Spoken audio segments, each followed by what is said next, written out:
Hello everyone, it's English of standard 3rd as we have completed first part of chapter number 10 Heidi.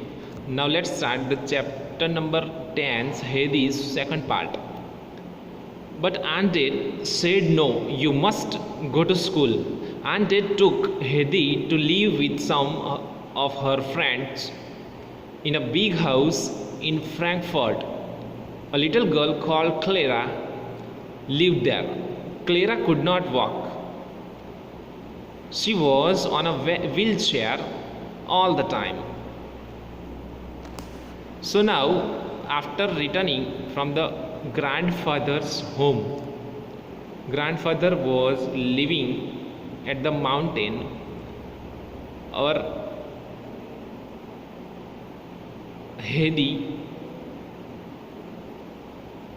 don't want to leave her grandfather's house because she liked the mountains, she liked with her grandfather, and she liked to play with goats with Peter. But finally, as Aunt Death told to her that you have to go to school now in the Frankfurt, so finally, because of the insist of Aunt Death, Heidi has to go in a big house at her friend's home.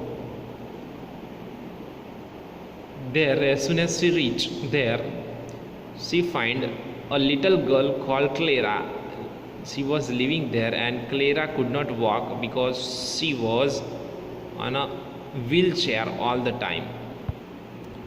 Heidi liked Clara, but she wasn't happy living in Frankfurt.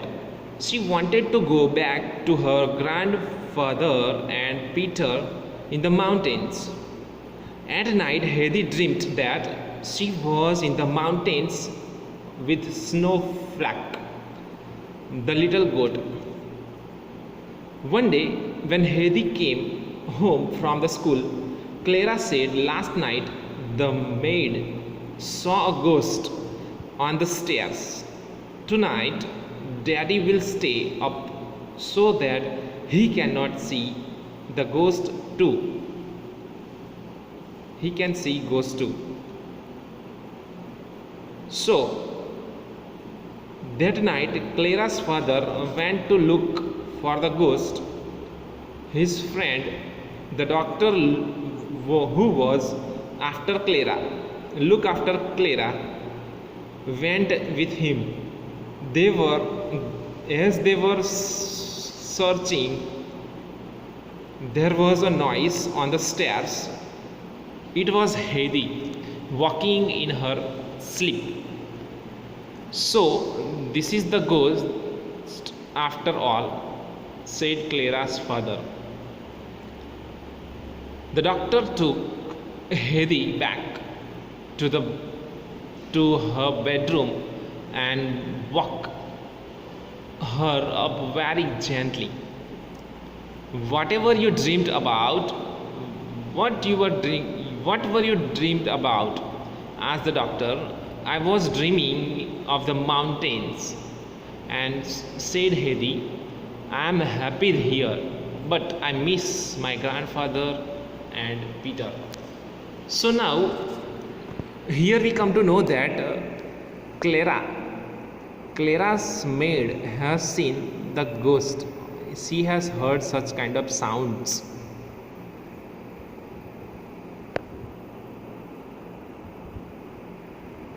Last night, the maid saw a ghost on the stairs. So that is why tonight Daddy will stay up to see the ghost. Okay, now that doctor also, who is looking after of Clara, that doctor also has went with the father to look that ghost, who is the ghost, and they want to meet the ghost. So do you want to meet ghosts, dear students? Here there is a no ghost. Okay, that Heidi was walking in the sleeping. Okay, that is why the maid thought that it is a ghost, but that is not so. The Heidi was walking in the sleep, okay, in her sleep. And finally Clara's father has come to know that this is not the ghost. Heidi is sleeping in the Heidi is walking in the sleep, okay, and she was dreaming.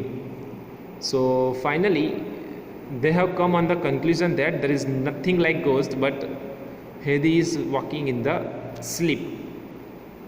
And they were asking to Heidi that which kind of dream you were looking.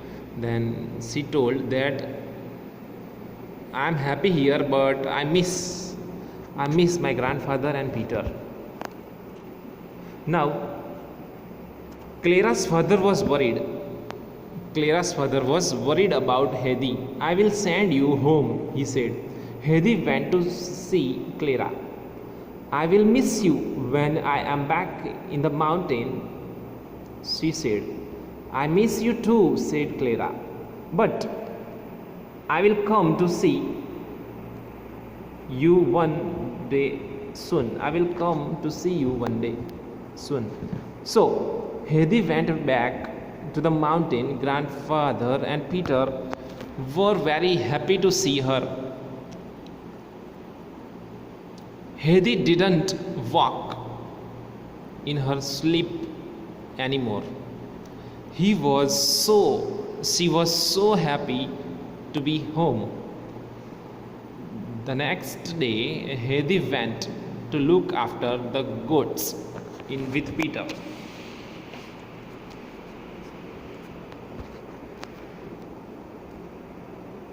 It's wonderful to have you back, said Peter.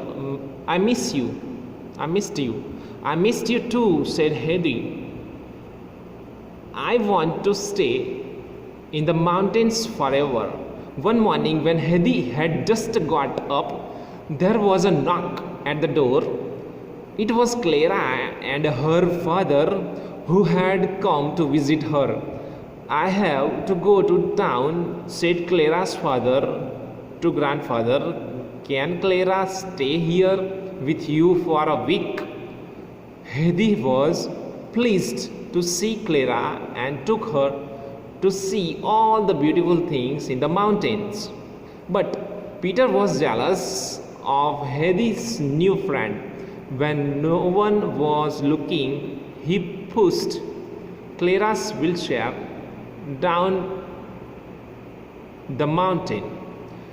The next day, Clara could not find her wheelchair. Now answer orally. How do you think Clara will manage without her wheelchair? So dear students, here we come to know that one day, finally, our Heidi has came back to her home in the mountain. Now she met with the Peter and she met with the goats, and again she is too much happy, and she told that I want to stay in the mountains forever. So one day there was a knock on the door at the door of Heidi, and Clara and Clara's father has came to visit her, and Clara's father and grandfather has to go outside. So that is why Clara and Heidi, now these both girls are alone. Then our Peter was little bit jealous because of the new friend of Heidi. So one day our Peter has pushed the wheelchair to the mountain, and finally next day Clara could not find her wheelchair. So now answer orally. How do you think Clara will manage without her wheelchair? Let's see how she is managing. I must try to walk, said Clara. So Heidi and her grandfather helped her to walk. Soon Clara was able to stand up, and one day she started to walk all herself by herself. This is wonderful, said Heidi. Peter was pleased too. I'm so sorry, I was jealous, said Peter. I will be my friend. Will you be my friend, Clara? The next day, Clara's father came to take her back home. Clara walked out of the house to meet him. You can walk, said Clara's father. This is the happiest day of my life. Heidi, Clara, and Peter became friends forever. So here we come to know that finally, because of the wheelchair has went, Clara has started with the help of Heidi and grandfather. She has started to stand up, and then she has started to walk up, and finally she learned to how to walk without any wheelchair, without anybody. She can walk now. She can walk without any support. By herself she can walk. And finally Clara and Peter and Heidi become good friends forever. And finally, as soon as Clara's father has came, he was surprised that, oh, Clara, you can walk. Oh, what a superb, mind-blowing, fantastic thing has been done. And here our story has been over. So message of the story is, friends help and care for each other. We have to take care of each other, okay, and we have to help each other. In the next video we are going to check out the exercise. Till then, thank you.